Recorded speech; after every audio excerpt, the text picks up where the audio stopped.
Otep à tous, bienvenue sur la chaîne des panafricanistes par essence, par conviction et par excellence, celle des citoyens kémites, par nécessité et obligation de combat. Nous sommes une chaîne qui n'est guidée que par nos ancêtres et rien que par les ancêtres qui appartiennent à l'égrégore du monde noir. Par conséquent, nous ne croyons en aucun Dieu venu de l'étranger. Toutefois, cette vidéo n'est aucunement destinée à inciter à la haine ou à la violence, car nous menons un combat qui est d'abord et avant tout spirituel, intellectuel et démocratique. Ensuite, il est politique, géopolitique et géostratégique, contre l'impérialisme, le colonialisme, le néocolonialisme et l'endocolona, qui sont tous qualifiés de crimes contre l'humanité. Nous menons ce combat sur la base du principe fondamental que nous avons hérité de nos ancêtres kémites, qui est celui de la Mahat, c'est-à-dire solidarité, vérité et justice. Vous êtes donc en droit de connaître la vérité et nous avons l'obligation de vous dire la vérité, rien que la vérité, afin que justice soit rendue au continent africain. Et ça, c'est notre modeste contribution dans cette noble lutte en faveur de la souveraineté, la dignité, la solidarité et l'unité africaine.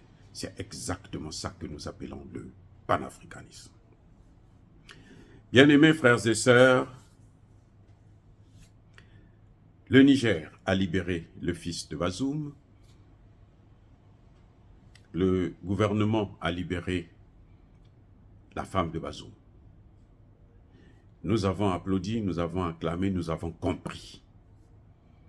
Maintenant, on apprend que le gouvernement veut libérer Bazoum à deux conditions. La première condition, c'est qu'on demande que Bazoum, il faut qu'ils aient des garanties que Bazoum, quand il va sortir, il ne va pas se proclamer président. C'est-à-dire que c'est incroyable. On demande des garanties que Bazoum, quand il va sortir, quand on va le libérer de la prison, il ne faut pas qu'il dise qu'il est président. Un. Deuxième condition, ils disent que si Bazoum sort de prison, il faut qu'il reste au Niger. Il ne faut pas qu'il sorte. Ah. Je ne comprends pas ça. Et moi, je ne comprends pas. Je me demande, finalement, que veut Tchani? Mais en général, vous cherchez quoi? Bazoum a refusé de signer sa démission à cause de Emmanuel Macron. C'est Emmanuel Macron qui lui a dit ne signe pas. Si Emmanuel Macron lui demande de signer, il va signer le même jour. Emmanuel Macron lui a dit ne signe pas. S'il a refusé de signer le machin, pourquoi vous allez vous tracasser pour ça? À partir du moment où Bazoum est sorti, il est libre, il sort de prison, de la résidence surveillée, parce qu'il n'est pas en prison, il est à la présidence. Il sort de sa résidence surveillée. À partir de ce moment, mais Bazoum est libre de tous ses mouvements. Vous n'avez plus le droit de lui demander, non, tu ne sors pas, tu ne fais pas ceci, tu ne peux pas cela. Parce que là où il n'est pas en prison, il est en résidence surveillée. Et donc, il n'est pas en prison. Parce que pour mettre quelqu'un en prison, il faut que cette personne puisse être jugée. C'est un juge qui dit, lui, il faut l'incarcérer. Ce n'est pas aux militaires, ce n'est pas votre travail. C'est un juge qui doit dire, il faut l'incarcérer. On doit le garder en détention. Il doit purger une peine. Bazoum n'a pas de peine. Il n'a jamais été condamné. Vous le sortez, vous le libérez de sa résidence. Il sort de sa résidence comme son fils. Le même jour, il est parti au Togo. Et si vous le libérez là, sachez-le que vous avez l'obligation de le laisser libre de tous ses mouvements. Il peut aller en France, aux États-Unis, il peut aller où il veut. Il peut s'auto-proclamer toujours être le président parce que c'est lui qui a été élu. Vous n'avez pas été élu.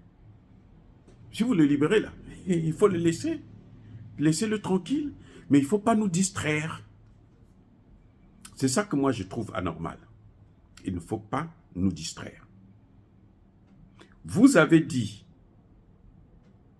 que Bazoum sera poursuivi. Il est poursuivi. pour haute trahison. Nous avons vu que Bazoum a pris des contacts avec la France, avec les États-Unis, et a demandé à ce que des puissances étrangères puissent intervenir dans notre pays, au Niger. Nous avons vu Bazoum demander au Nigeria de couper l'électricité et des enfants sont morts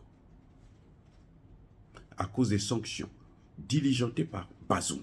Et vous le libérez, vous êtes un traître. C'est vous qui devrez le remplacer pour haute trahison. Vous n'avez pas votre place à la présidence. Je suis désolé. Moi, je suis désolé. Ça, c'est mon avis personnel et je m'en fiche de ce que les gens vont penser. On ne joue pas avec la vie d'un peuple. Vous avez libéré l'enfant, vous avez libéré la femme. Nous n'avons pas entendu, nous n'avons pas vu les réactions de la CEDEAO. Ne serait-ce que pour dire, bon, c'est un bon pas. Mais nous aussi, on fait ceci contre pour vous.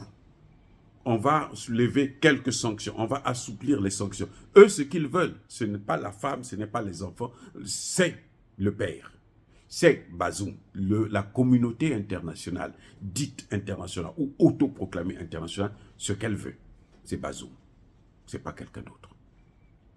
Et si vous vous fiez à ce que la communauté internationale, la CEDEAO vous donne des garanties, que Bazoum, quand il va sortir là, il ne va pas s'autoproclamer être le président reconnu, élu, eh bien, vous vous trompez, vous vous mettez le doigt dans l'œil. Si c'est ça que vous croyez, vous vous trompez, mais alors largement. Quand il va sortir là, les Occidentaux, même les Américains qui sont là avec vous là, ils vont lui dire, c'est bon, tu es le président. Maintenant, donne-nous, signe-nous les papiers pour qu'on intervienne. Ils vont intervenir. Ne jouez pas avec la vie d'un peuple. Si vous n'étiez pas capable de prendre vos responsabilités, oubliez le pouvoir. Remettez ça avant qu'il ne soit trop tard. Parce qu'on va plus faire souffrir ces peuples-là à cause de vos bêtises.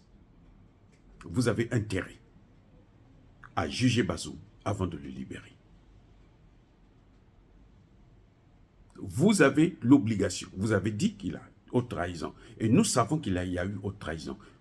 Si vous ne le jugez pas, vous êtes complice. Et nous vous prendrons, nous vous tiendrons pour responsable. Moi, je vous soutiens. Tant que vous ne trahissez pas ce peuple.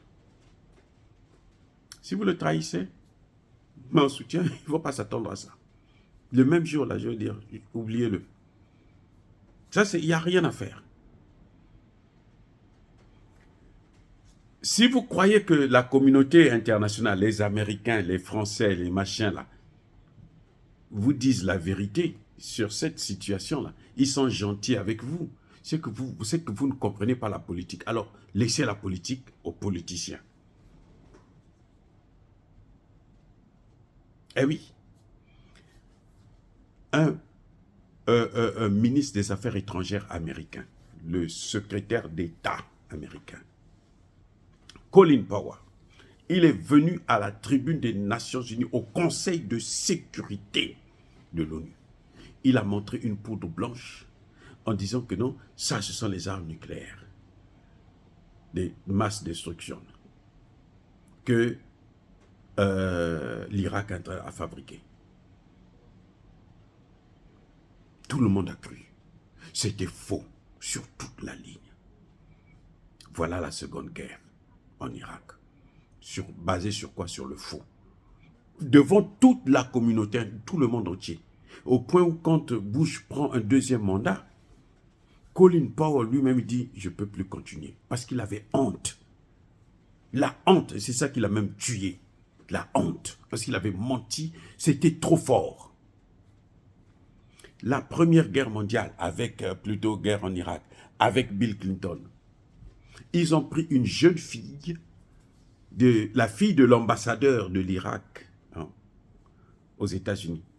On l'a amenée à la télévision, vient dire que non, j'ai vu Saddam Hussein prendre les enfants, égorger les enfants et tout. Sortir des enfants dans les ventres des femmes, n'importe quoi. Elle a tout dit. Une fille de 12 ans, moyennant 30 millions de dollars.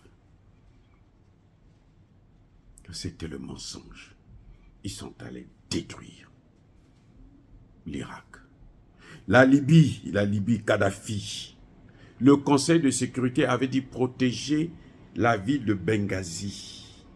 Que Kadhafi n'utilise pas ses avions militaires pour tuer les populations. Ils sont venus avec ce faux mandat de l'ONU là. Ils ont détruit toute la Libye. Et c'est là qu'ils ont pris les terroristes, ils ont envoyé dans le Sahel, y compris au Niger. Et vous croyez encore que les Américains, Français, Anglais, Allemands et autres peuvent vous dire la vérité. Mais attendez, mais c'est incroyable. Vous ne pouvez pas comprendre pourquoi ils insistent sur la libération de Bazoum. Pourquoi ils insistent sur ça? Pourquoi eux, c'est seulement Bazoum? Pourquoi eux, ils ont puni le Niger plus sévèrement que le Mali. Hein. Les sanctions que vous avez, c'est plus sévère que celles du Mali. Vous croyez que c'est pour rien? C'est parce qu'ils sont en train de jouer avec vous? Mais non! C'est parce qu'ils veulent ce pays. Parce qu'ils sont en train de perdre le Sahel. Il y a 3 piliers. Un seul pilier qui tombe là, le Sahel aura des problèmes. On risque de repartir dans une guerre. La vraie guerre contre le terrorisme. Parce que là, ils viendront avec leur armée, ils occupent le Niger et ils vont massacrer tellement de gens que tout le monde va vous maudire. Et d'ailleurs, pour vous-même, vous n'allez pas survivre. Hein. Ce que vous avez fait aux Français, vous croyez que quand ils auront le pouvoir, ils vont vous laisser? Mais toute l'équipe là, on va vous tuer tous. Il faut pas, il faut... Je ne comprends pas. Bon, maintenant, vous avez besoin qu'on lève les sanctions, non? Vous avez besoin qu'on lève les sanctions. Pendant les 5 mois, là, vous vivez comment? Dites-moi. S'il n'y avait que moi, là, que la CEDEAO garde ses sanctions, c'est nettement mieux. Parce que pendant les 5 mois, là, c'est là qu'on est en train de voir que vous êtes en train de faire un travail énorme. Vous êtes en train de travailler à cause de ces sanctions-là. Ces sanctions-là. Ça fait ressortir en vous le meilleur de vous. On l'a vu au Mali, on le voit aujourd'hui au Burkina Faso. Le Burkina Faso risque d'être parmi les 5 puissances. À la fin de 2024, là, le Burkina Faso risque d'être parmi les 5 premières puissances économiques d'Afrique. Je répète. Le Burkina Faso risque d'être parmi les 5 premières puissances d'Afrique, économique je veux dire. Un pays en guerre, un pays enclavé, un pays sous sanctions. Pourquoi vous avez tant peur des sanctions alors que vous êtes en train de les contourner? Pourquoi vous avez peur de ça? Si vous vous occupez de Faure Gnassingbé, il est gentil, il est bien gentil. Mais tant qu'on le laisse au pouvoir. Mais lui là, vous voyez le terroriste qui est en train de venir chez lui? C'est pour qu'on puisse le faire. Parce qu'ils veulent le Togo. Il ne faut pas l'oublier, ils veulent le Togo. Ils sont en train de se battre là pour prendre le Togo. Le terroriste que vous voyez là au Togo, là, c'est la réponse de l'Occident. Parce que le Togo veut essayer de changer un peu. Donc, pour le ramener. Comment se fait-il que, depuis que vous avez dès que vous avez déclaré que nous devrons revoir les contrats, les Américains sont déjà partis négocier avec la Côte d'Ivoire, le Togo, le Bénin, pour voir comment il faut aligner des bases militaires américaines. Vous avez une base militaire en Europe, aux États-Unis, vous avez une seule base militaire en Afrique. Là. Il y a un pays qui a une base militaire en Europe ou aux États-Unis. Mais pourquoi chez eux, ils viennent avec des bases militaires? Ils ne viennent pas avec l'argent. La coopération, c'est ça. Les Chinois sont en train de venir avec l'argent. Ils ne sont pas en train de réussir. Ils sont devenus la première puissance mondiale, non? Arrêtez avec ça. Monsieur Tiani, vous devrez arrêter avec ça. Arrêtez de décevoir les gens après avoir donné l'espoir à tout un peuple, à tout un continent. Même pas un peuple, à tout un continent. L'AES, là, c'est l'espoir de tout un continent. Écoutez-moi bien. L'AES, c'est l'espoir de tout un continent. Il y a des chefs d'État en Afrique, là, même des chefs d'État en Afrique, là. qui n'attendent que l'AES réussisse, qui ont les yeux braqués sur vous, qui n'attendent que vous. Alors, si vous reculez, vous êtes un homme à abattre. Je suis désolé, mais vous êtes un homme à abattre. Si votre Premier ministre pense qu'il ne peut pas gérer sans la levée des sanctions, qu'il démissionne, on trouvera un autre Premier ministre.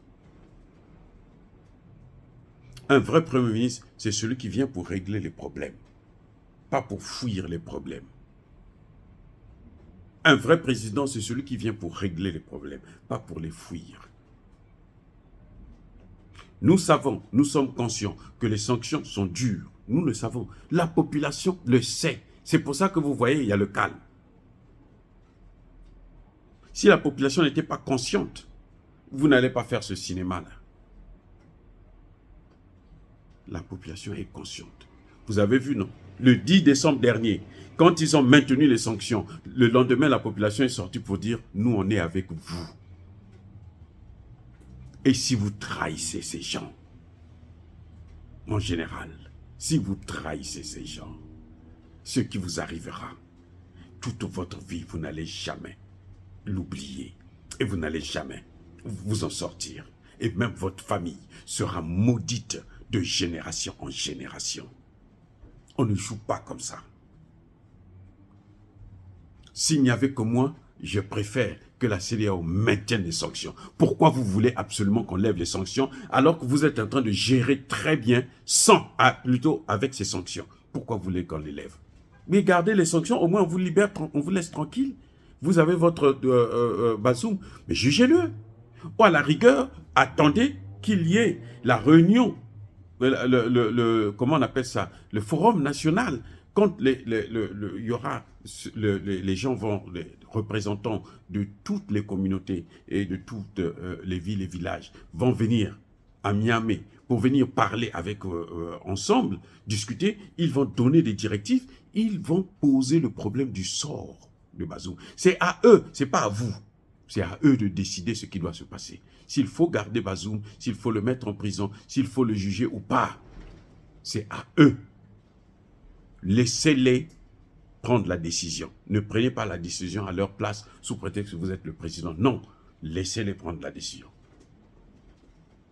S'il n'y avait que moi, les négociations devraient désormais s'arrêter jusqu'à ce que la population se prononce. Comme ça, vous avez un canevas, vous avez une ligne de conduite et vous allez seulement suivre cette ligne de conduite. Là, vous êtes garanti d'avoir le soutien du peuple parce qu'on ne gère pas un pays sans le soutien du peuple. Pourquoi nos présidents échouent? Pourquoi en Afrique ils échouent? Parce qu'ils n'ont pas le soutien du peuple. Il y a des présidents en Afrique là, surtout en Afrique centrale. Il y a des présidents, s'ils meurent aujourd'hui, les gens vont venir, vont cracher sur son cadavre. Les gens vont sauter, ils vont faire la fête. En Afrique centrale, là. Même en Afrique de l'Ouest. Vous croyez que si, comment vous l'appelez, Alassane Ouattara venait à mourir, je ne le souhaite pas. Et ça va arriver tôt ou tard. Imaginez qu'il meurt aujourd'hui. Vous croyez que les Ivoiriens vont pleurer? Mais la majorité des Ivoiriens vont danser? Et bien sûr, même Tidiane Cham là va danser, parce que lui, c'est lui, il attend ça. Donc, lui aussi va danser. Non, non, non, non, non. Écoutez, monsieur Tchani, l'Afrique est sur votre tête. Nous avons l'assurance avec Assimi Goïta et Traoré qui peuvent pas nous trahir. La seule personne qui peut maintenant nous trahir, c'est vous. Parce que vous avez les bases militaires américaines sur votre sol, ce qui n'est pas normal. Et vous êtes en train de négocier avec cette putain de CEDEAO de merde qui est en train de faire souffrir un peuple pour rien. Donc, le problème est maintenant de votre côté. C'est vous qui avez un problème. Le jour que vous allez vous fixer, dire, bon, c'est fini, arrêtez avec tout ça là, gardez vos frontières fermées et tout, vous allez voir que nous allons toujours être avec vous. Voilà. Je crois que les sanctions, la CEDEAO peut lever les sanctions, ça ne va pas développer le Niger. Sinon, le Niger serait développé. Oui. Vous voyez le Burkina Faso, le gars travaille tellement bien que c'est maintenant la BCEAO qui dit « Moi, je vais élever une armée pour lutter contre le terrorisme ». Vous avez déjà vu des imbécilités comme ça? La prochaine fois, j'espère que le président Traoré va le prendre, lui, là, pour le foutre en prison ou bien pour l'envoyer sur le terrain, aller combattre les terroristes. Lui-même, directement. Et on ferme sa banque de merde. Voilà. Oh, bien-aimés frères et sœurs, soyez bénis, je persiste et je signe, soyez abondamment bénis par le Dieu des Kémites et par nos ancêtres angélisés. Mais que tous ceux qui persécutent le continent africain le pillent et le déstabilisent. Qu'ils soient noirs, blancs, chinois, arabes, juifs, indiens ou qui qu'ils soient punis, maudits, foudroyés, neutralisés, écrasés, effacés par le Dieu des Kémites et par nos ancêtres angélisés. Vive l'Afrique éternelle. J'ai dit et j'assume.